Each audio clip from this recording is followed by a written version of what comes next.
Nathan was a quiet, reserved 16-year-old boy who always felt out of place. While other boys his age obsessed over sports and video games, Nathan preferred the solitude of painting, gardening, and reading. His parents, Claire and Martin, were progressive thinkers who always encouraged individuality, but their ideas often leaned into the unconventional. One evening during dinner, his parents dropped a bombshell.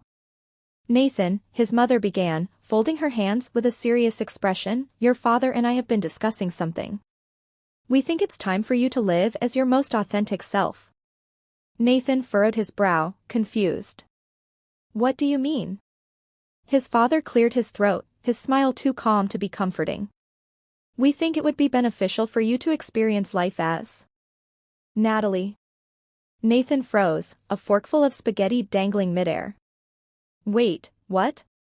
You want me to what?" Claire reached out to squeeze his hand. "Nathan, we've always seen you struggle to fit into the traditional idea of what a boy should be. You're kind, sensitive, and creative with qualities that aren't always celebrated. We're giving you the chance to step into a role that might feel more natural to you." Nathan's mind raced. He wasn't sure whether to feel angry, confused, or betrayed. "You're saying you want me to be a girl?" "Just for a little while," Martin said quickly. "Think of it as an experiment. We've already prepared everything." Nathan woke up the next morning to find his entire wardrobe replaced. Gone were his jeans, hoodies, and sneakers. In their place hung skirts, dresses, blouses, and pastel cardigans. A vanity with a makeup kit had appeared in the corner of his room. He groaned, rubbing his face. "This can't be happening." "Good morning, Natalie," his mother chirped as she poked her head into the room.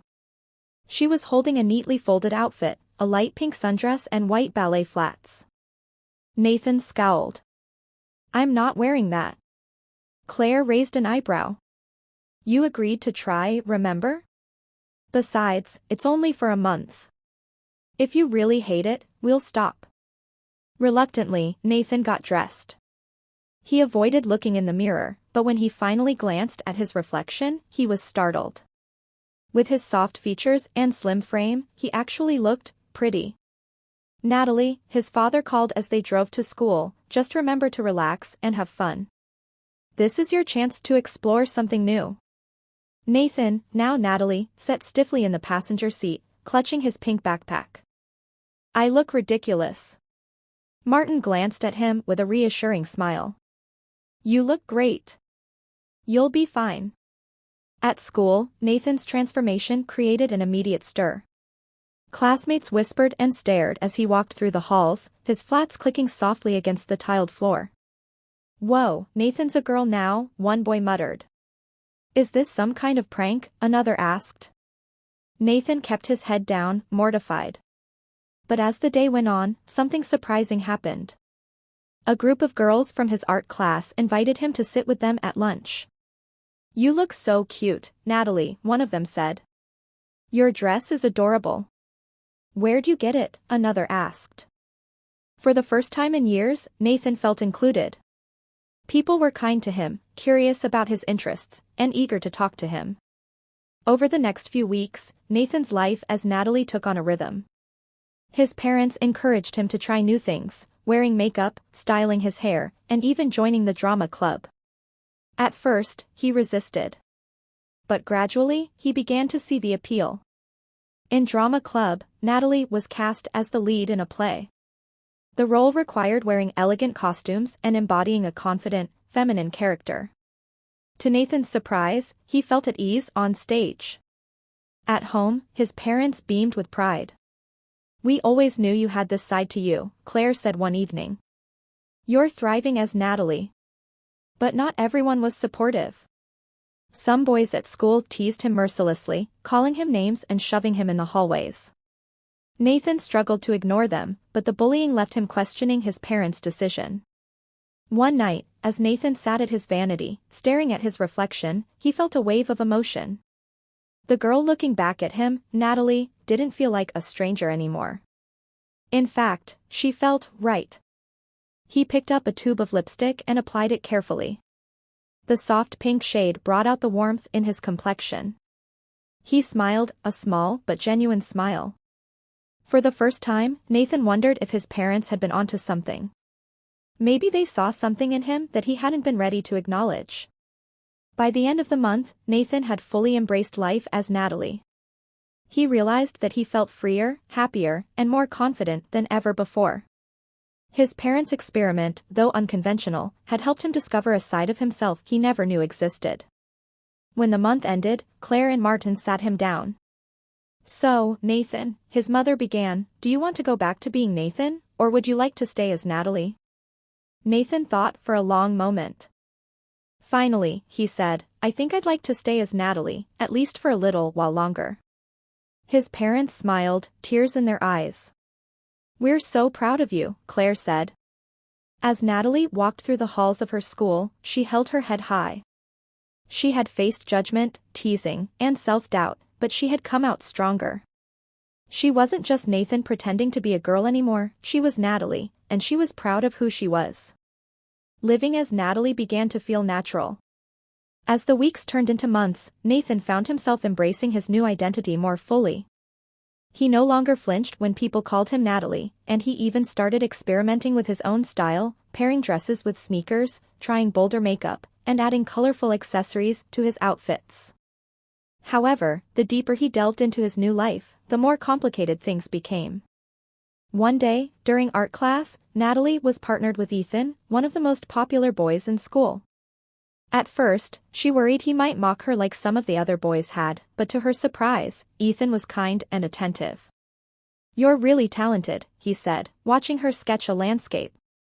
Natalie blushed. "Thanks. I've been drawing since I was a kid." Over time, their partnership turned into a friendship. They started talking outside of class, and eventually, Ethan asked Natalie to join him for lunch. As they spent more time together, Natalie noticed something strange. She found herself looking forward to seeing Ethan, and her heart fluttered when he smiled at her. One evening, as Natalie sat at her vanity, she couldn't shake the feelings that had been building inside her. Was she falling for Ethan? The thought terrified her. She still saw herself as Nathan deep down, and the idea of liking a boy felt confusing and overwhelming. "I don't know what's happening to me," she whispered to her reflection. Her parents noticed her mood and tried to help. "You're going through a big change," Claire said gently.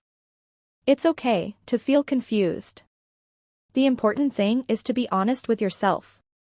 But Natalie wasn't ready to confront her feelings, so she buried them. The school dance was approaching, and Natalie's friends were buzzing with excitement. They convinced her to come along, despite her reservations. "You have to wear something amazing," Mia, her best friend, said. "You'll look stunning." On the night of the dance, Natalie stood in front of the mirror, wearing a flowing blue dress that hugged her figure perfectly. Her mother helped her with her hair and makeup, and for the first time, Natalie felt truly beautiful. At the dance, Ethan found her immediately. "Wow, Natalie. You look incredible." Natalie's heart raced. "Thanks. You look great too." As the night went on, Ethan asked her to dance. Nervously, she agreed. As they swayed to the music, she felt a sense of calm and happiness that she hadn't felt in a long time. After the dance, Ethan walked her home. They talked and laughed, and for the first time, Natalie felt completely at ease with him. When they reached her house, Ethan hesitated. "Natalie, I really like you." Natalie froze. The words hung in the air, heavy and complicated. She liked Ethan too, but a part of her still clung to the idea of being Nathan.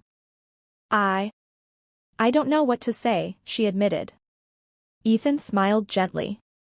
"You don't have to say anything. I just wanted you to know." As he walked away, Natalie realized she couldn't ignore her feelings anymore. Over the next few weeks, Natalie spent a lot of time reflecting. She talked to her parents, her friends, and even a counselor at school. "I think I've always been Natalie," she confessed one day. "I just didn't know it until now." Her parents hugged her tightly. "We're so proud of you," Claire said. When she returned to school, Natalie embraced her identity fully. She joined more clubs, made new friends, and even started dating Ethan. Years later, Natalie looked back on her journey with gratitude. What started as an experiment had led her to discover her true self. She had faced challenges and doubts, but she had emerged stronger and more confident.